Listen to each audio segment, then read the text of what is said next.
হাকিমপুরের পুলিশের বিশেষ অভিযানে বিভিন্ন মামলায় নারী ও পুরুষসহ ৬ জন গ্রেফতার। দিনাজপুর হিলি প্রতিনিধি মোহাম্মদ ওয়াস কুর্নি।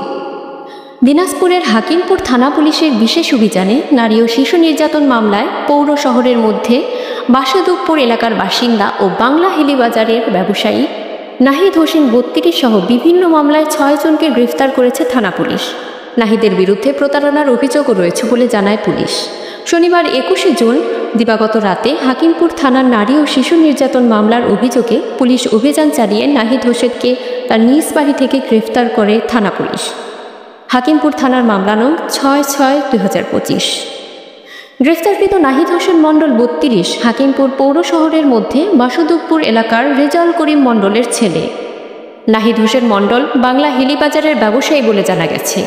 বিষয়টি নিশ্চিত করেছেন হাকিমপুর থানার ভারপ্রাপ্ত কর্মকর্তা ওসি মোহাম্মদ নাজমুল হক।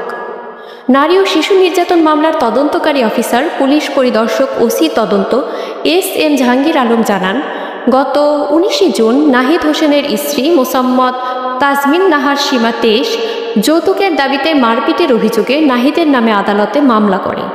মামলার কপি থানায় প্রাপ্ত হইয়া এজাহার হিসেবে গ্রহণ করে শনিবার দিবাগত রাতে থানার ওসি মোহাম্মদ নাজমুল হকের নির্দেশনা মোতাবেক পুলিশের চৌকস দল পৌর শহরের মধ্যে বাসুদেবপুর এলাকায় অভিযান চালিয়ে নিজ বাড়ি থেকে নাহিদকে আটক করা হয়েছে।